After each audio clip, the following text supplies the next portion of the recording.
बिस्मिल्लाहिर्रहमानिर्रहीम बिस्मिल्लाहिर्रहमानिर्रहीम। हज़रत अबू हुरैरा रज़ी अल्लाह ताला अन्हु फरमाते हैं कि मैंने रसूलुल्लाह सल्लल्लाहु अलैहि वसल्लम को इरशाद फरमाते हुए सुना है, क़यामत के दिन आदमी के आमाल में सबसे पहले नमाज का हिसाब किया जाएगा।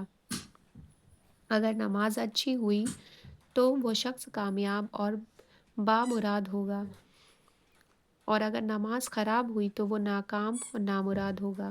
फ़र्ज़ नमाज में कुछ कमी हुई तो अल्लाह ताला इरशाद फरमाएंगे, देखो क्या मेरे बंदे के पास नफिलें भी हैं जिससे फ़र्ज़ों की कमी पूरी कर दी जाए। अगर नफिलें होंगी तो अल्लाह ताला उन फ़र्ज़ों की कमी पूरी फरमा देंगे।